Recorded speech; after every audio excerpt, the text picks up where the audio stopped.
네, 안녕하세요. 잘 지내셨습니까? 오늘 수업 하도록 하겠습니다. 오늘은 최신 사회 문제론 노동 문제에 대하여 살펴보도록 하겠습니다. 자, 노동 문제. 목차는 개관, 노동과 노동 문제의 개념, 노동 문제의 원인, 노동 문제의 실태, 노동 문제의 대책 방안, 그 다음에 결론이 되겠습니다. 자, 노동 문제라고 할 때 노동 문제가 무엇인가를 보시면 노동 문제라고 할 때요. 먼저 노사 불안도 노동 문제고요. 특별히 노사 불안 문제, 그 다음에 고용 불안 문제, 근로자의 복지 악화 문제로 확대되고 있다. 사실 가장 큰 문제는 여기 보시는 것처럼 노사 불안이죠. 그러니까 회사와 노동자와 회사 사이에 끊임없이 노사 갈등이 이어져 왔었죠. 뭐 지금도 그 노사 갈등은 뭐 계속되고 있고요. 지금 뭐 여러분들이 TV를 보시면 일부 단체들이 계속 시위를 하는 것을 보시게 될 겁니다. 그 사람들이 시위하는 모습들이 뭐 시각에 따라서 부정적으로 보여질 수도 분명히 있죠. 분명히 그런 부분도 있습니다. 어쨌거나 우리나라뿐만 아닙니다. 이건 전 세계적인 현상이고요. 분명히 노사의 갈등이 있다. 그리고 그 노사의 갈등이 얼마만큼 심각하냐에 따라서 그 나라의 경제가 얼마나 안정적으로 갈 수가 있느냐. 이런 부분들이 이제 결정되게 되는 것입니다. 그래서 이 노사 불안 문제는 결코 작은 문제가 아니죠. 그 다음에 이제 노사 불안, 노사 갈등은 대부분 이제 임금이 되겠고요. 보통 보면 임금, 그 다음에 노동의 착취, 그 다음에 권리, 노동자의 권리, 이런 부분들이 이제 되겠고요. 또 요즘에 이제 또 굉장히 큰 문제가 뭐냐면 고용 불안의 문제입니다. 그러니까 지금 대부분 시위를 하고 있는 많은 것 중에 하나가 소위 말하는 비정규직이죠. 비정규직. 이 비정규직의 문제를 어떻게 할 것이냐. 사실 결코 작은 부분이 아니죠. 네. 이 비정규직의 부분을 어떻게 해야 될까. 그래서 고용 불안 문제는 이 비정규직의 문제, 그리고 너무도 쉽게 회사가 노동자를 이렇게 자르는 문제. 그러니까 점점 더 고용이 불안해져 가고 있죠. 왜냐하면 회사가 만약에 돈이 많이 남는다 그러면 별 문제가 없겠는데 그런 게 아니라 어려운 상황 가운데 있을 때 또 경제적으로 회사가 성장해 가고 있다 할지라도 너무 이 회사가 모든 권한을 다 가지고 직원들을 노동자들을 쉽게 자를 수 있는 그런 구조. 그렇게 되면 소위 말 갑질이라 그러잖아요. 노동자들은 불안할 수밖에 없죠. 특별히 비정규직. 정규직은 그래도 그나마 노조가 있어서 어느 정도 그 권리를 보장받거나 또 그렇게 할 수 있는데 비정규직인 경우에는 너무도 쉽게 해고되는 그러한 문제들을 볼 수가 있는 것입니다. 실제로 지금 우리나라의 가장 큰 문제가 이 비정규직 문제를 어떻게 해결할 것인가에 대한 부분이죠. 비정규직이 너무 많잖아요. 그러니까 이 비정규직 문제를 어떻게 해결할 것이냐. 이게 굉장히 큰 문제다. 라고 하는 것입니다. 그 다음에 이제 근로계층의 복지 악화 문제. 점점 더 우리나라는 이제 근로계층의 복지가 좋아지고 있지만, 그럼에도 불구하고 여전히 회사는 이윤을 남기기 위해서 근로자들의 복지를 신경 쓰지 않고 열악한 노동 환경 속에 내몰고 있는 그러한 부분들이 또 분명히 존재한다라고 하는 것입니다. 이런 문제들. 그래서 사실 여러분, 노동 문제는 지금 굉장히 우리나라의 심각한 부분이고요. 우리나라뿐만 아니라 전 세계적으로 사실 이 노동 문제가 굉장히 큰 문제입니다.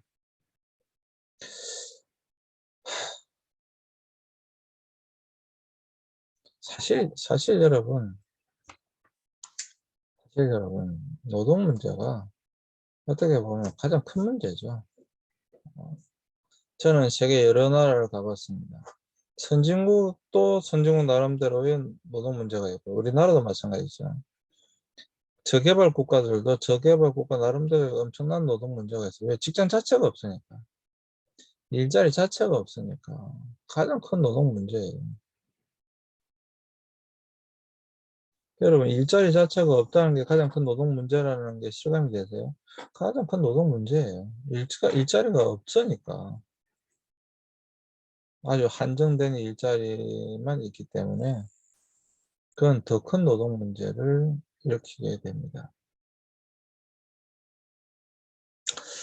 하여튼간에 노동 문제는 이렇다라고 하는 것이고요. 이와 함께 노동 시장은 한편으로는 노동 운동의 충격을 받아봤고, 다른 한편으로는 세계화와 정보화의 충격에 부딪혔다. 이게 그렇죠. 자, 노동 시장이라고 하는 것은 노동을 필요로 하는 어떤 필드가 있을 거 아닙니까? 그것은 이제 노동 운동, 지금까지 계속해서 노동 운동이 있어 왔죠. 여러분, TV를 보시면 뭐 엄청나게 많이 나오잖아요. TV뿐만 아니라 뭐 많이 그것은 보았을 겁니다. 그런데 여기 보면 또 세계화와 정보화의 충격에 부딪혀 왔다. 문제는요, 앞으로 지금 제4차 산업혁명 시대라고 하잖아요. 이 제4차 산업혁명 시대는 이거는요, 우리가 지금까지 상상했던 것과는 정말 다른 시대가 될 것이다 라고 하는 것입니다.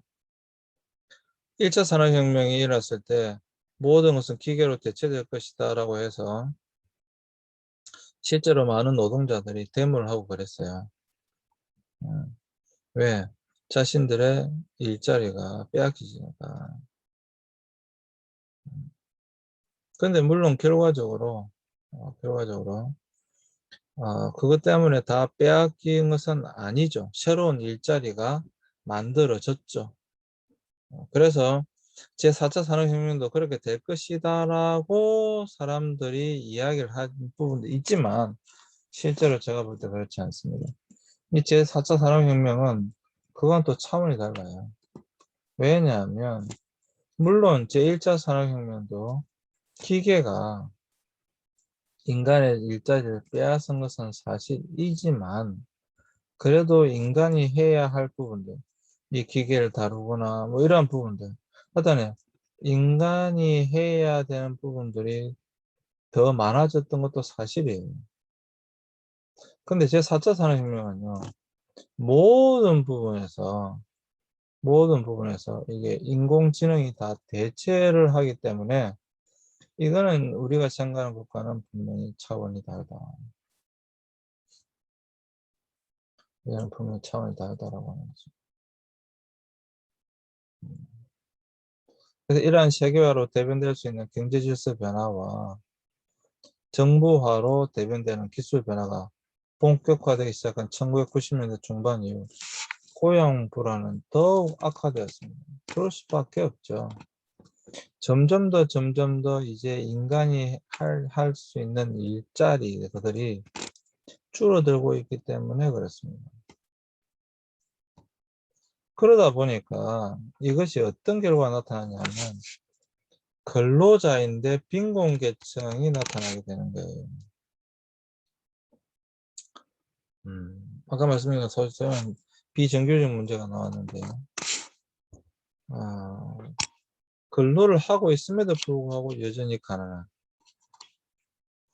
이런 문제가 발생하게 되는 겁니다. 일을 하는데도 불구하고 왜 가난하죠? 그건 분명히 문제가 있죠. 또 중요한 건요. A라는 사람과 B라는 사람이 똑같은 일을 하는데 이 임금의 격차가 아니 B라는 사람이 어떻게 보면 일을 더 많이 하는데도 불구하고 이 임금의 격차가 크다라고 한다면 그거는 더 큰 문제이겠죠. 이런 문제들이 실제로 일어나고 있는 거예요. 그러니까 문제가 되는 거죠.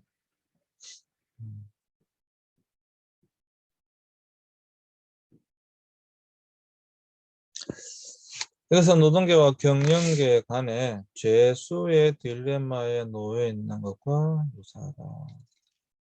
즉 대립과 협력이라는 두 개의 선택에 있어서 노동계와 경영계 모두 대립을 선택하는 것이 사전적으로 볼 때 합리적이지만 사후적으로 볼 때 대립을 피해야 하는 비합리적인 선택이 되는 상황에 빠져 있다. 그렇죠. 노와 사가 분명히 서로 보세요. 주장하는 것이 다르잖아요.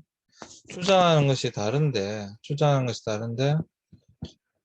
만약에 노동자의 주장만 인정되어진다라고 한다면 어떻게 될까요? 어떻게 되겠습니까? 만약에 노동자의 주장만 받아들여진다 그러면 회사가 엄청난 큰 타격을 받겠죠.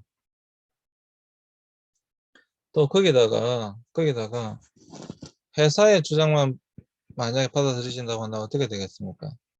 당연히 노동자가 큰 문제가 일어나겠죠. 그렇게 됐을 때 과연 둘 다 좋으냐? 그렇지 않다라고 하는 거예요. 그래서 어떻게 됩니까? 중간 단계를 어쩔 수 없이 이 중간에 일어날 수밖에 없는 이 어떤 단계를 이야기해서 할 수밖에 중간에 어떤 타협점을 찾아야 된다라고 하는 거예요. 음. 그래서 이게 굉장히 중요한 것입니다. 그래서 중간에 타협점을 찾고 그 타협점 속에서 합리적으로 이제 서로가 서로를 윈윈 할 수 있는 그 방안을 찾아야 되는 것이죠.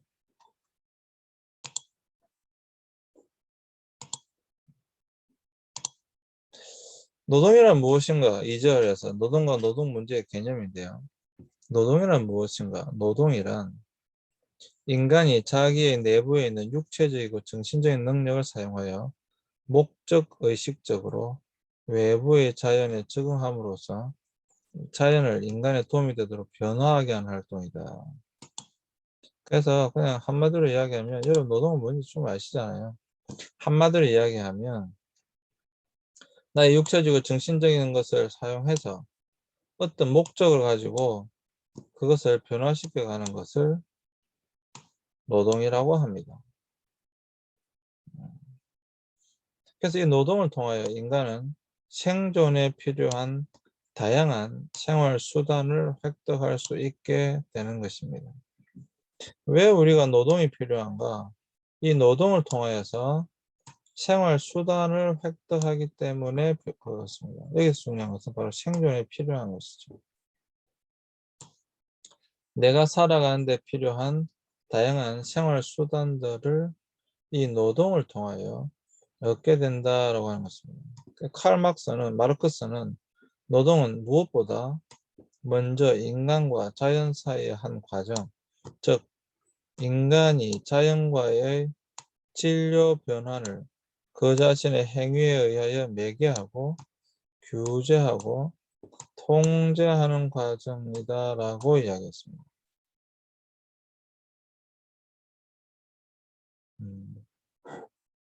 그것을 마르크스는 노동이라고 봤습니다. 노동 문제는 자본과 임금 노동 사이의 관계에서 발생하는 모든 문제다. 여기 보시면 자본과 노동 문제를 한마디로 얘기하면 자본과 임금 노동 사이의 관계에서 발생하는 모든 문제를 노동 문제라고 볼 수가 있다. 그럼 간단한 거죠. 우리는 분명히 노동을 해야만 우리가 필요한 간단하게 이야기하자면 돈을 벌 수가 있습니다. 돈을 벌어야지만 생계를 유지할 수가 있습니다. 지금 그냥 통칭해서 돈이라고 하겠습니다. 그렇다고 한다면 그 돈을 버는데 내가 원하는 만큼 돈이 주어지지 않았을 때 충돌이 일어나게 될 것입니다. 그 충돌, 그것을 바로 우리는 노동 문제라고 하는 것입니다. 그리고 이 땅에 일어나고 있는 많은 문제들 속에서 가장 어떻게 보면 오래되고 지속되고 지금도 가장 큰 문제 중에 하나가 바로 이 노동 문제일 것입니다. 이거는 인간의 역사 가운데 예전이나 지금이나 동일하게 있는 문제입니다.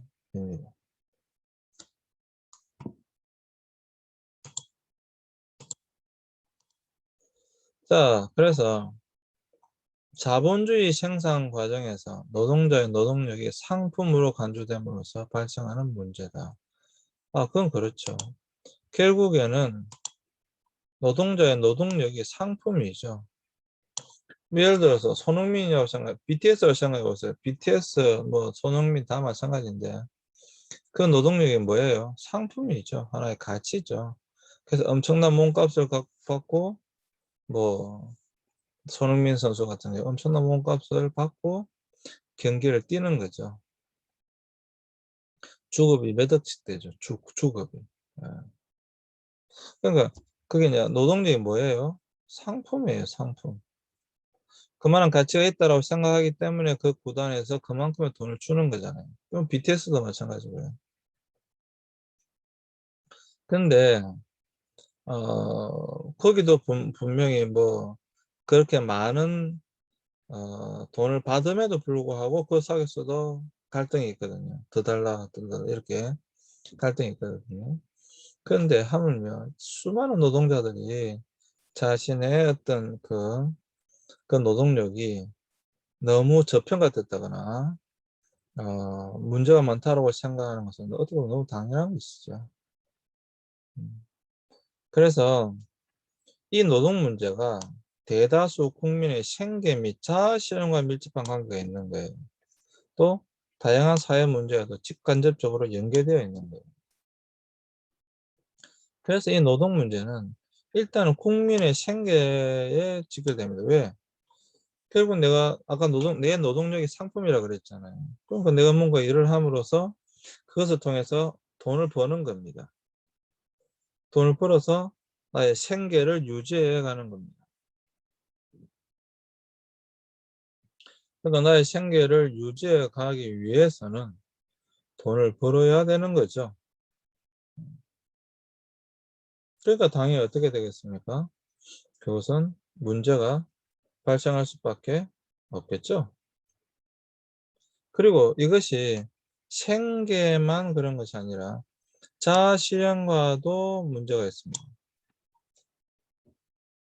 이것이 정말로 내가 원하는 일인가? 내가 하고 싶어 하는 일인가? 사실 근데 물론 직장이 꼭 자기가 하고 싶은 일만을 할 수는 없어요. 그것은 인정해야 됩니다. 그것은 인정해야 되는 게 사실이지만 어쨌거나 자아실현과 밀접한 관계가 있는 것 또한 사실입니다. 그러다 보니까 이 문제는 아주 근본적인 문제이고 또 중요한 문제일 수밖에 없는 것이죠. 자신의 생계가 달린 문제니까. 또 자신의 자아실현과 관련된 문제이기 때문에 굉장히 중요한 문제죠. 특별히 생계가 달린 문제이기 때문에 이거는 아주 근본적인 문제고요. 어느 누구도 포기할 수 없는 문제예요. 또 그렇기 때문에 잘 다루어야 하는 문제이기도 합니다.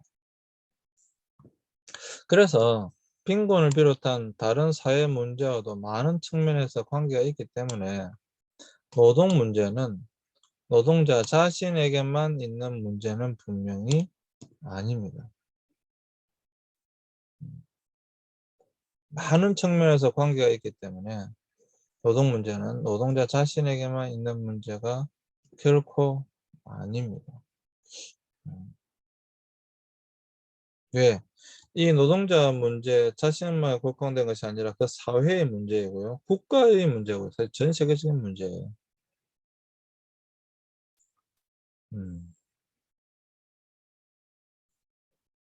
여기 있네요. 노동 문제는 단순한 노동자의 문제가 아니라 가족, 변화가 국가 전체의 문제다.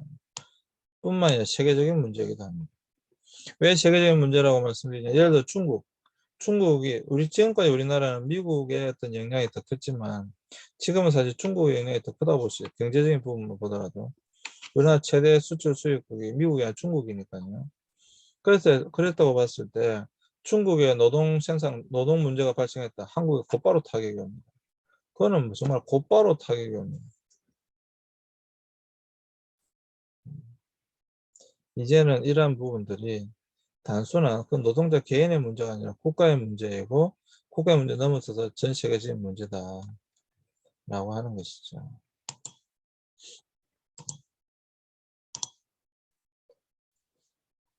자, 그러면 노동 문제의 원인을 잠시 살펴보겠는데요. 그러니까 왜 노동 문제가 발생하느냐? 이것을 기능주의적 관점에서 본다고 한다면 사회를 상호 관련되고 의존적인 부분들로 이루어진 체계로 파악하고 각 부분들이 전체 체계의 작동에 기여하는 가운데 전체 체계가 균형 상태를 유지해 나가는 것으로 가정하는 기능론적 관점에서는 노사관계도 그 기능의 일부로 파악한다. 모든 것들은 단지 하나의 작동에 의해서 기여하는 하나의 기능이다. 전체가 어떤 사회구조 시스템, 국가 시스템에서 돌아가는데 노동도 그 중에 하나의 나의 전체 속에서 내가 일부 기여하는 그 전체를 움직여 가는데 일부 기여하는 기능론적으로만 기여하는 그러한 관점에서 본다. 그래서 그걸 기능주의적 관점이라고 합니다. 별로 중요하지 않습니다. 그냥 들어놓고 넘어가셔도 돼요.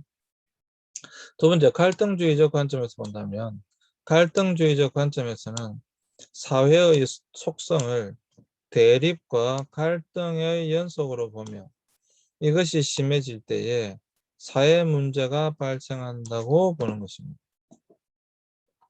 그러니까 사회의 속성을 대립과 갈등의 연속으로 보는 것이죠. 그리고 이것이 심해질 때는 사회 문제가 발생한다고 보는 겁니다.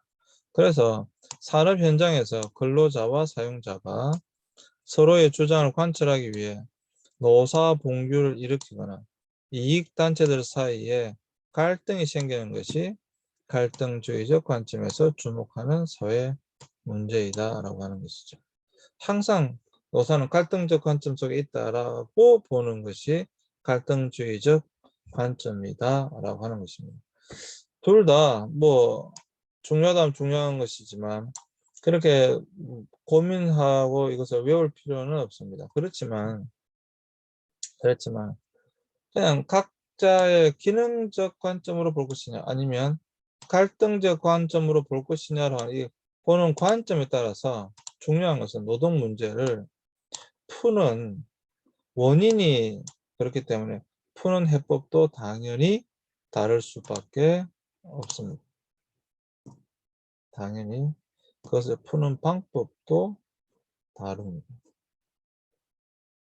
어쨌거나 이러한 것들이 있다. 네, 잠시 쉬었다가 다음 시간에 하도록 하겠습니다. 잠시 쉬겠습니다.